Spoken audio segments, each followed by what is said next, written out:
Hello, ladies and gentlemen. This is Boxing Unlimited here once again. And we're going to make a video today of the upcoming fight on the 12th of October between Ben Whittaker and Liam Cameron. He's in the light middleweight champion title. It's for 10 rounds. And we're going to tell you anyway, in no particular order, how this fight, or the tactics and the tactics to use in winning the fight. The best tactics for both of them, in no particular terms, in no particular order, we're going to let you know. Here we go now.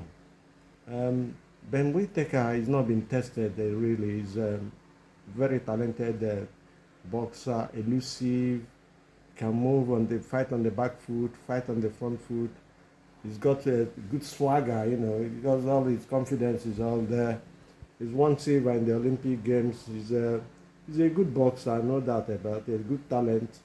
But he's not really been tested. He's always been, I think the highest rounds he's gone to so far is about 8 rounds. But this one is a 10-round contest between the Cameron. Cameron has been off for 5 years. He's been banned from boxing for 5 years because of issues with drug, and he's back.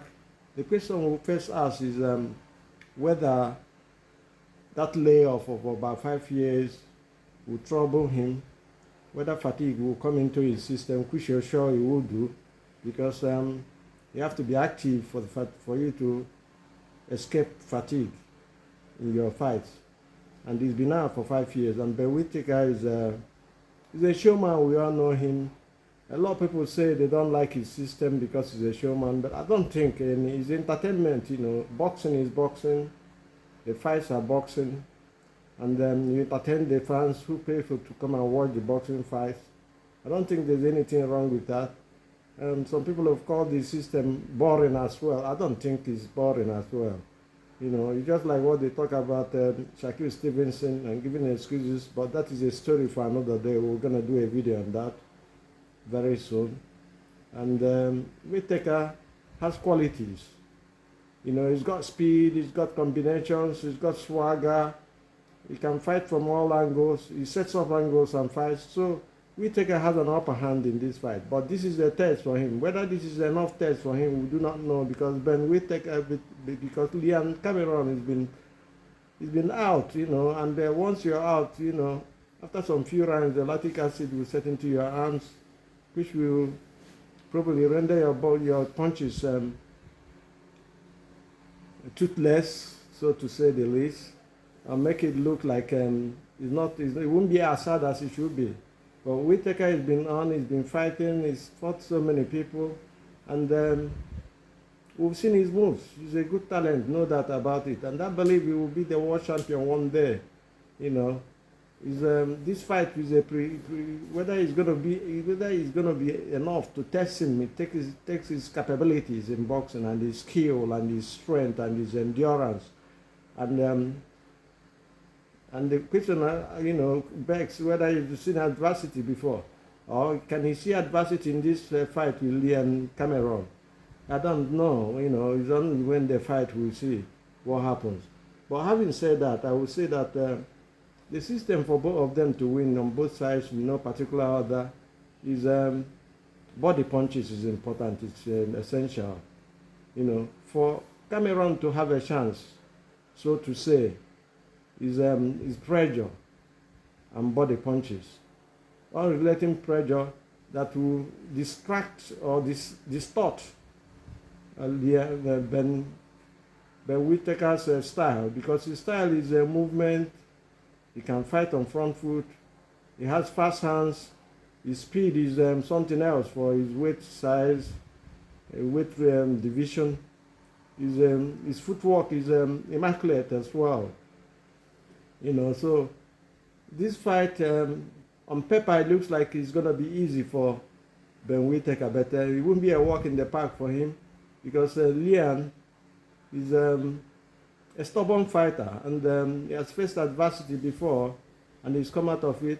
And there's all this, the banning and everything is another adversity, and he's come up and he's going to fight again. So what we're going to see is a fight that might turn out to be a good fight, a proper tear up between two British fighters, or it will also be something else if fatigue, becomes a problem for Liam.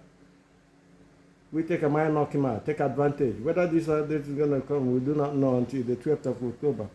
So we're looking at this fight, and we're calling the fight, and we're saying that for Ben Whittaker to win, he has to put pressure and fight on the front foot. He has to come with speed. His speed and his work rate is very important, and the combinations is also very, very crucial in this fight, because you can't knock Liam Cameron out with one punch. It could happen anyway, but I don't see Ben is not. He hasn't got this concussive power, but his stance and his stance in a boxing fight and the angles he sets puts a worry on his opponents.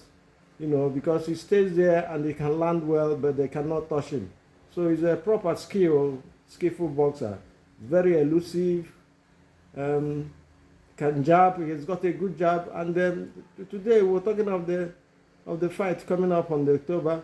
He must use his jab to set up his right hands, to set up his right combos for him to win. For both boxers anyway, for them to win, they have to come from that angle and do not head hunt, because the head, the movement of the head, could make you mix a lot of punches and put you in danger, because you'll be open for a counter. We saw what happened, and your hands has to be. We saw what happened against De Boer and Joshua. When you're going for the kill, you need to cover up, because you'll be ready for a sucker punch, and that is exactly what kills boxers and makes fights stop. Having said that, we were saying that we're calling this fight, and we always say here that skill pays the bill. So with the skill Whittaker has, I think he has an advantage. He's 6'3", he's strong lad, he's got footwork, he's got movement, he's got swagger, and he's got punches. He can punch anywhere from all directions. He's setting angles. His defense is another thing, because he's always dropping. His hands are low. And the question comes to my mind is whether Liam Cameron will take advantage of those shortcomings, But you never know. His reflexes are also very active, very fine. It's just like seeing young Muhammad Ali coming up then fighting Sonny Liston, but that is not a good comparison at the moment. Liam has been out for a while. The layoff, the fatigue, the cardio will be a problem. And we were saying that in this fight might end up abruptly, it might go to decision. But we were thinking that this fight will go to decision, because Liam is a old timer, and he's a stubborn guy. He's a strong man. Let's see how it goes anyway. But we will see before the end of on the 12th, just 13 days from today. We will see who wins, and whoever is going to win must have these tactics to explain. And we'll have to stop here today. Do have a nice day, and God bless.